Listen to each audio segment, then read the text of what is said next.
नमस्कार दोस्तों, स्वागत है आपका अपने YouTube चैनल संत कलाम क्लासेज में।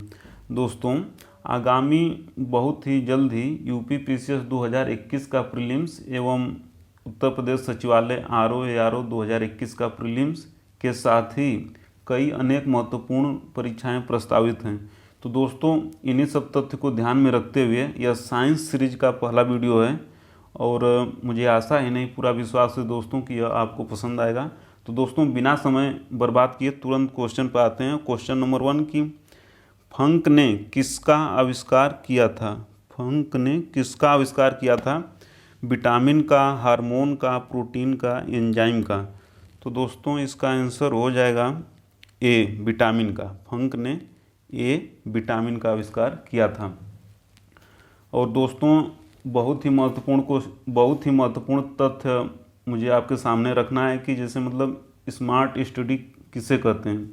तो दोस्तों, जिस प्रकार हम किसी एक माला को लेते हैं और किसी भी नाम का सुमिरन करते हैं तो माला के एक दाने से आरंभ करते हैं और 108 दाने तक जाते हैं, वैसे ही दोस्तों जब आप किसी एक फैक्ट या एक तथ्य को मतलब पढ़िए तो उससे संबंधित जितने भी फैक्ट या कॉन्सेप्ट है उसको वहीं समझ लीजिए, वहीं जोड़ दीजिए, एक माला के रूप में गूंथ दीजिए, तभी वो कभी नहीं भूलेगा।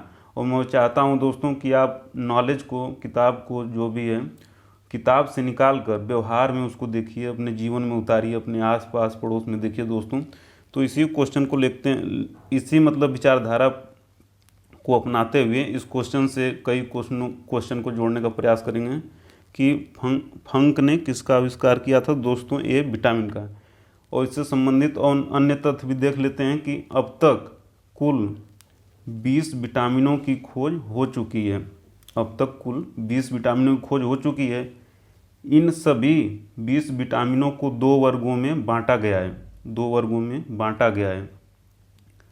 जल में घुलनशील विटामिन एवं वसा में घुलनशील विटामिन। जल में घुलनशील विटामिन है विटामिन बी एवं सी तथा वसा में घुलनशील विटामिन है ए, डी, ई के। और दोस्तों, विटामिन को सहायक आहार कारक भी कहा जाता है। तो दोस्तों, इस क्वेश्चन से 5 क्वेश्चन और या 6 क्वेश्चन और जुड़ सकता है, बन सकता है कि एक क्वेश्चन तो यही हो सकता है कि एक क्वेश्चन तो यही होगा कि फंक ने किसका आविष्कार किया था, आंसर हो गया विटामिन का। दूसरा क्वेश्चन ये हो सकता है कि अब तक कुल कितने प्रकार की विटामिनों की खोज हुई है, तो आंसर हो जाएगा 20। तीसरा कि सभी खोजे गए विटामिन को कितने वर्गों में बांटा गया है, तो आंसर हो जाएगा 2 वर्गों में। और अगला क्वेश्चन हो सकता है कि जल में घुलनशील विटामिन कौन सी हैं, तो आंसर हो जाएगा बी और सी। अगला क्वेश्चन हो जाएगा कि वसा में घुलनशील विटामिन कौन सी है, तो आंसर हो जाएगा ए, डी, ई के। और अगला क्वेश्चन यह भी बन सकता है कि सहायक आहार कारक किसे कहते हैं, तो आंसर हो जाएगा विटामिन्स को।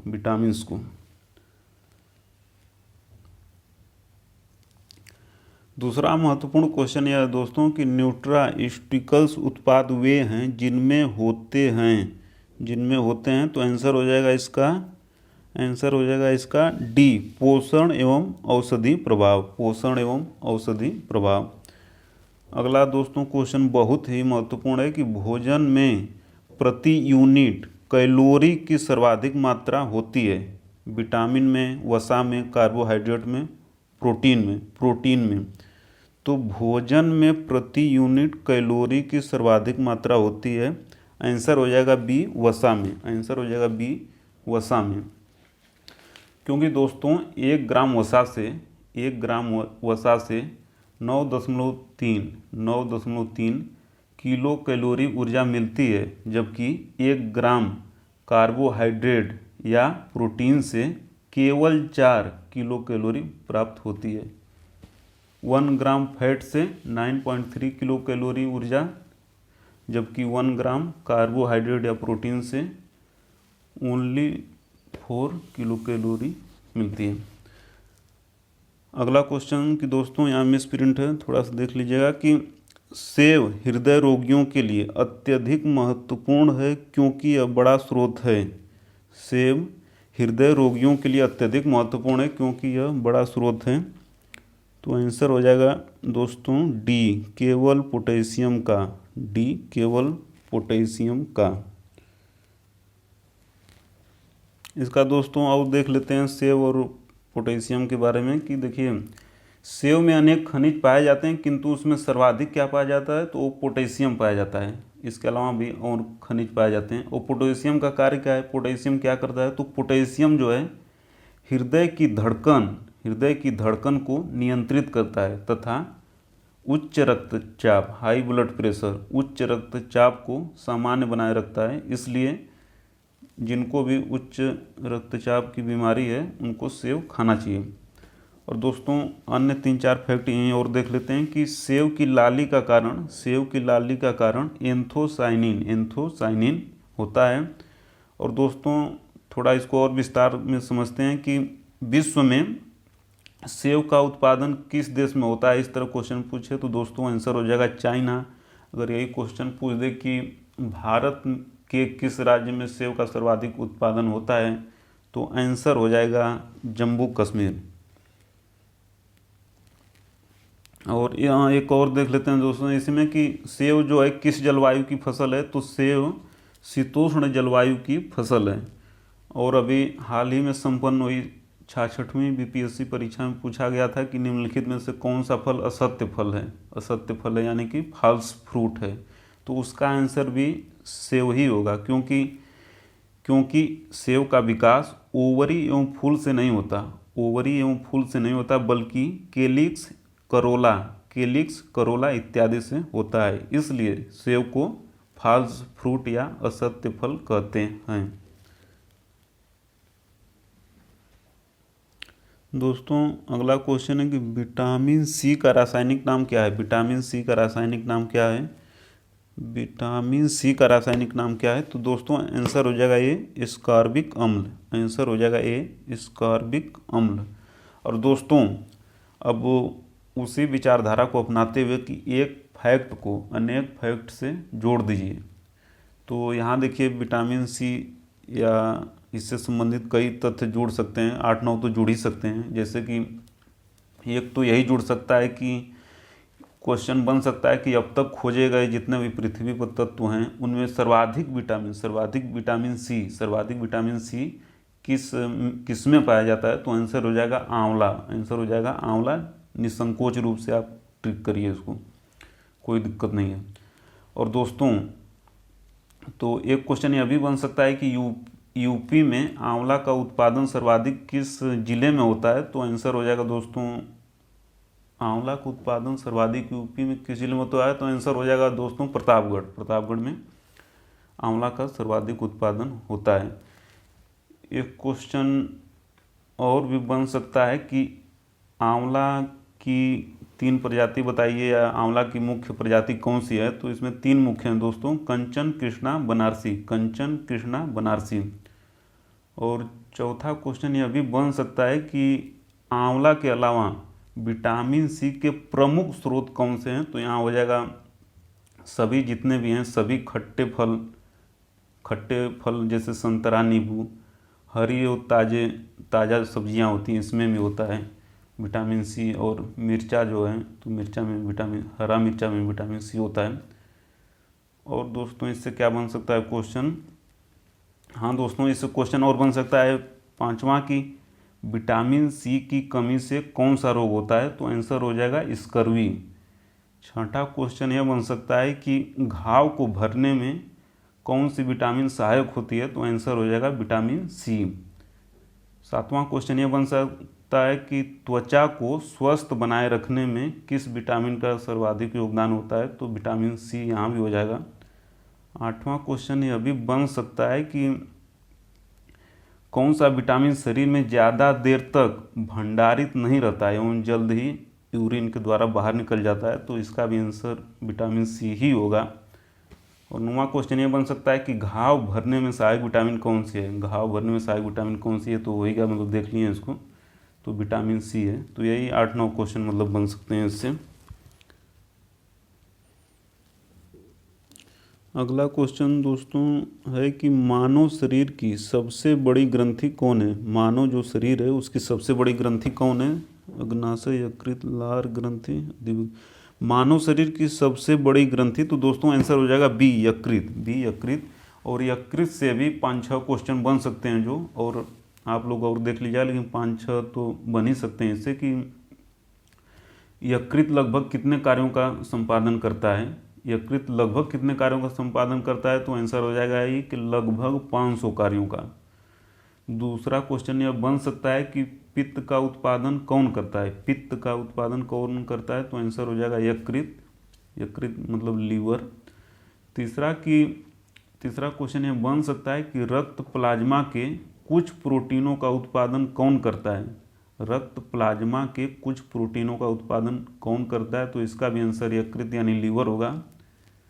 अगला क्वेश्चन बन सकता है कि ग्लूकोज ग्लाइकोजन में परिवर्तित होकर कहाँ भंडारित रहता है, तो इसका भी आंसर यकृत ही होगा। और एक क्वेश्चन यह बन सकता है कि रक्त में अमीनो अम्ल का नियमन कौन करता है। रक्त में अमीनो अम्ल का नियमन कौन करता है, तो इसका भी आंसर यकृत है।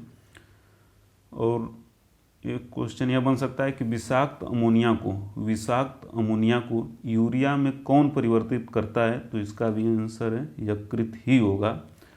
और दोस्तों जो लोग ज़्यादा दारू पीते हैं या शराब पीते हैं तो उनका लीवर यानी यकृत खराब हो जाता है, इसे कहते हैं लीवर सिरोसिस। और दोस्तों इसे बस ध्यान रखिए कि ज़्यादा शराब पीने से 3 मुख्य हानि है। सबसे मुख्य हानि तो यही है कि अपना सबसे अमूल्य शरीर नष्ट होता है, सबसे अमूल्य शरीर ये नष्ट होता है, सामाजिक संबंध खराब हो जाते हैं आपके, और तीसरा सबसे महत्वपूर्ण कि धन की हानि होती है। तो यही सब थोड़ा हॉलिस्टिक पढ़ना है दोस्तों अगला क्वेश्चन है कि मानव शरीर की सबसे बड़ी ग्रंथि कौन सी है। ये तो हो गया यकृत है। अगला क्वेश्चन है दोस्तों कि मानव शरीर में पाचन का अधिकांश भाग किस अंग में संपन्न होता है। मानव शरीर में पाचन का अधिकांश भाग किस अंग में संपन्न होता है। बड़ी आंत, छोटी आंत, यकृत, अमाशय, तो इसका आंसर हो जाएगा मानव शरीर में पाचन का अधिकांश भाग किस अंग में संपन्न होता है, आंसर हो जाएगा बी, छोटी आंत। क्योंकि दोस्तों देखिए जब हम भोजन करते हैं तो भोजन का पाचन मुख से ही आरंभ हो जाता है एवं बड़ी आंत तक होता रहता है, किंतु भोजन का अधिकांश भाग का पाचन छोटी आंत में ही संपन्न होता है। और देखते हैं दोस्तों नंबर 8 की लार किसके पाचन में सहायक है। लार किसके पाचन में सहायक है, तो दोस्तों इसका आंसर हो जाएगा ए, स्टार्च के। और लार में इमाइलेज एंजाइम होता है जो स्टार्च को शर्करा में तोड़ता है। और दोस्तों क्वेश्चन नंबर 9 कि एंजाइम मूलतः क्या है। विटामिन, वसा, शर्करा, प्रोटीन, तो एंजाइम मूलतः क्या है, आंसर हो जाएगा इसका डी, प्रोटीन। तो एंजाइम मूलतः प्रोटीन होते हैं जो मतलब क्या करते हैं कि वायु उत्प्रेरक के रूप में होते हैं, और ये जैव रासायनिक क्रियाओं को उत्प्रेरित करते हैं। जैव रासायनिक क्रिया जो होती है उसको उत्प्रेरित करते हैं या उनकी गति को बढ़ा देते हैं, तो यही एंजाइम का मुख्य कार्य है। और प्रत्येक एंजाइम प्रत्येक कार्य के लिए जिम्मेदार होता है। प्रत्येक एंजाइम जो होता है वो एक विशेष कार्य के लिए ही जिम्मेदार होता है, यही नहीं कि वो 50 करेगा। अगला क्वेश्चन कि ग्लूकोज को इथेनॉल में कौन परिवर्तित करता है। ग्लूकोज को इथेनॉल में कौन परिवर्तित करता है, आंसर हो जाएगा जाइमेज। और दोस्तों अगला कि कौन एक पाचक एंजाइम नहीं है, तो इसका आंसर हो जाएगा कौन एक पाचक एंजाइम नहीं है, आंसर हो जाएगा इसका बी, गैस्ट्रीन। पाचक एंजाइम नहीं है, क्योंकि गैस्ट्रीन जो है एक हार्मोन है। गैस्ट्रीन एक हार्मोन है जो अमाशय की जीव कोशिकाओं यानी अमाशय की जी सेल्स से स्रावित होता है। और बाकी गैस्ट्रीन के अलावा ट्रिप्सिन का देख लेते हैं कि देखिए ट्रिप्सिन एक पाचक एंजाइम है जिसका स्राव अग्नाशय ग्रंथि से होता है। और दूसरा ये हो गया कि टाइलिन का देख लेते हैं कि टाइलिन भी पाचक एंजाइम है जिसका स्राव लार ग्रंथि से होता है। टाइलिन स्टार्च को माल्टोज में टाइलिन जो है स्टार्च को माल्टोज में तोड़ता है। और डी वाला पेप्सिन, तो पेप्सिन भी पाचक एंजाइम है जिसका स्राव अमाशय से होता है।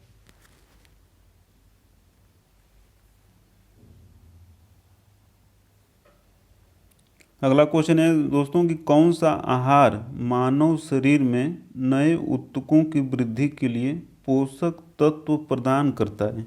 फल, सब्जियां, पनीर, मिठाई। तो आंसर हो जाएगा इसका दोस्तों, आंसर हो जाएगा सी, पनीर। कौन सा आहार मानव शरीर में नए ऊतकों की वृद्धि के लिए पोषक तत्व प्रदान करता है? तो आंसर हो जाएगा सी, पनीर। अगला दोस्तों, विटामिन ए का रासायनिक नाम क्या है? विटामिन ए का रासायनिक नाम क्या है? तो आंसर हो जाएगा ए, रेटिनॉल। विटामिन ए का रासायनिक नाम क्या है? रेटिनॉल। और इससे संबंधित भी 4-5 क्वेश्चन यहाँ से बन सकता है, जितने भी विटामिन हैं जैसे ए बी सी डी जो भी हैं। तो विटामिन ए का रासायनिक नाम क्या है? रेटिनॉल, यही हो गया एक। और पूछ सकता है कि विटामिन ए का प्रमुख स्रोत क्या है? प्रमुख स्रोत में जैसे गाजर हो गया, आम हो गया, हरी सब्जियां, दूध, मक्खन, अंडा, यकृत, मांस का तेल विटामिन ए के प्रमुख स्रोत हैं। और यह भी पूछ सकता है कि संक्रमण रोधी विटामिन कौन सी है? तो आंसर हो जाएगा यही ए। और पूछ सकता है कि विटामिन ए की कमी से कौन सा रोग होता है? तो रतौंधी एवं जीरोप्लेथमिया। और दोस्तों यह एक महत्वपूर्ण फैक्ट यह भी है कि विटामिन ए का निर्माण हमारे शरीर में नहीं होता है, बल्कि इसे आहार द्वारा लेना पड़ता है। और इसके अलावा एक फैक्ट यह भी है कि विटामिन ए का भंडारण यकृत में होता है, लीवर में। विटामिन ए जो होती है उसका भंडारण लीवर यानी यकृत में होता है। और ज़्यादा दारू पीने से लीवर सिरोसिस हो जाती है, यानी कि लीवर खराब हो जाता है। अगला क्वेश्चन दोस्तों यह है कि सुमेलित करना नहीं है, और इसमें क्या है? इसमें दोस्तों ये सब विटामिन वगैरह हैं और उनके कमी से जो रोग होता है उसको सुमेलित करना है। तो नियासिन, ए वाला नियासिन ये सही सुमेलित है। दूसरा थाइमीन बेरी ये भी सही सुमेलित है। सी विटामिन डी सूखा रोग ये भी सही सुमेलित है। और डी जो है कि विटामिन के बंध्यापन, यह गलत है, सुमेलित नहीं है। क्योंकि विटामिन के जो होता है, तो विटामिन के की कमी से रक्त में खून का थक्का नहीं जमता है, यानी कि रक्त में थक्का नहीं जमता है। अतः किसी व्यक्ति को विटामिन के की कमी हो जाएगी तो रक्त का थक्का नहीं जमेगा, और उसको अगर चोट लग गई तो उसका खून बराबर बहता ही रहेगा और रुक नहीं पाएगा, क्योंकि रक्त में खून का थक्का जम नहीं पाएगा। इसलिए इस व्यक्ति को अगर ऑपरेशन वगैरह होता है तो बहुत प्रॉब्लम फेस करनी पड़ती है। अगला क्वेश्चन कि किस विटामिन में कोबाल्ट पाया जाता है? किस विटामिन में कोबाल्ट पाया जाता है? तो आंसर हो जाएगा इसका कोबाल्ट ना, किस विटामिन में कोबाल्ट पाया जाता है? तो आंसर हो जाएगा बी, मतलब डी हो जाएगा कि B12 हो जाएगा। और दोस्तों ये भी ध्यान रखना है कि विटामिन B12 का रासायनिक नाम क्या है? तो रासायनिक नाम है साइनोकोबाल्मिन इसका रासायनिक नाम है। और विटामिन B12 की कमी से क्या होगा? तो इसकी जो हमारा नर्वस सिस्टम है इसकी फिजियोलॉजी असंतुलित हो जाती है विटामिन B12 की कमी से। अगला 16 नंबर की किस विटामिन का रासायनिक नाम थायमिन है?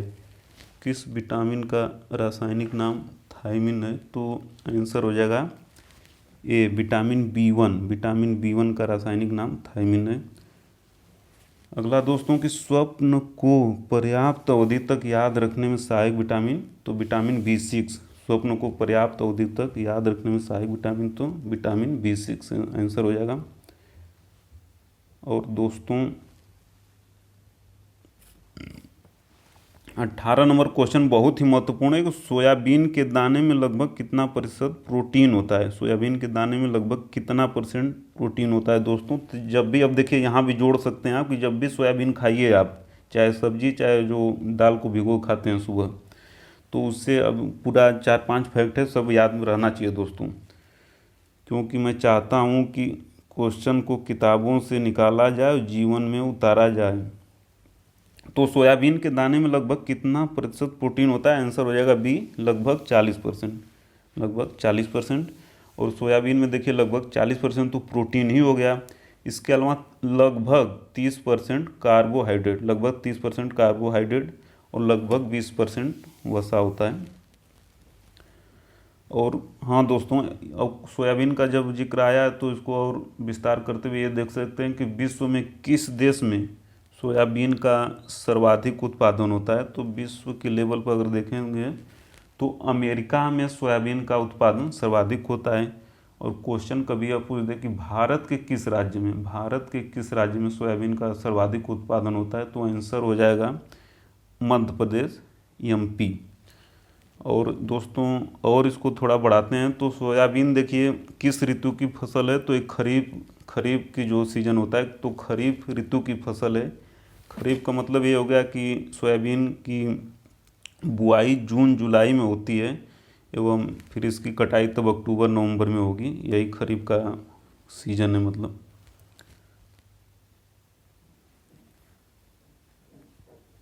और दोस्तों क्वेश्चन नंबर 19 भी बहुत ही महत्वपूर्ण है कि किसमें प्रोटीन तथा वसा, किसमें प्रोटीन तथा वसा दोनों की प्रचुरता होती है। नारियल, मूंगफली, सोयाबीन, सूरजमुखी। तो आंसर हो जाएगा इसका बी, मूंगफली, क्योंकि मूंगफली में प्रोटीन और वसा दोनों की प्रमुखता होती है। अब यहाँ से मूंगफली से संबंधित भी कम से कम 5 तो बन ही सकते हैं, आप लोग एक आध और जोड़ लीजिएगा। तो जब भी मूंगफली खाइए या किसी को खाते हुए देखिए या बेचते हुए देखिए तो कम से कम 5 तो याद आने चाहिए, एक आध और याद आ जाए तो और भी अच्छा ही है। तो देखिए दोस्तों, मूंगफली में 25% प्रोटीन होता है और 48% वसा, 25% प्रोटीन एवं 48% वसा होता है। दूसरा फैक्ट यह है कि 100 ग्राम कच्ची मूंगफली में 100 ग्राम कच्ची मूंगफली में 1 लीटर दूध के बराबर प्रोटीन होता है, 1 लीटर दूध के बराबर प्रोटीन होता है। तीसरा महत्वपूर्ण बात है प्रोटीन के संबंध में दोस्तों कि अगर कभी पूछ दे कि मूंगफली का उत्पादन विश्व में सर्वाधिक किस देश में होता है, तो आंसर हो जाएगा चाइना। और यह पूछ दे कि भारत के किस राज्य में मूंगफली का सर्वाधिक उत्पादन होता है, तो ये हो जाएगा गुजरात में होता है सर्वाधिक मूंगफली का उत्पादन भारत में।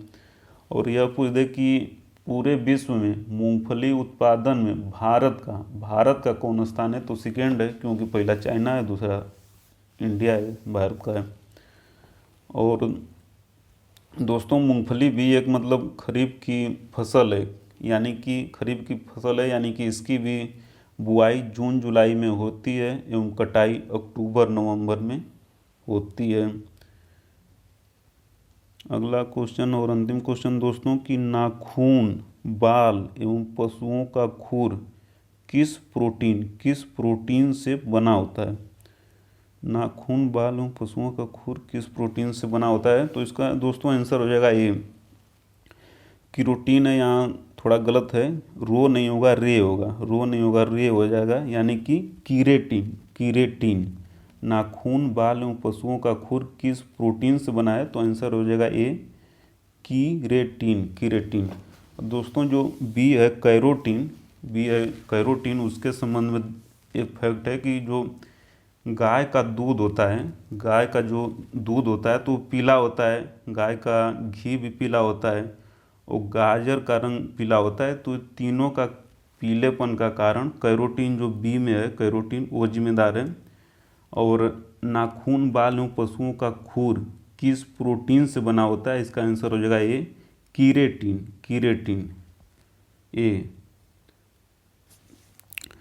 तो दोस्तों ये रहा साइंस का क्वेश्चन। और दोस्तों केवल 20 क्वेश्चन बनाने के लिए मैंने 2 दिन पूरा लगाया है।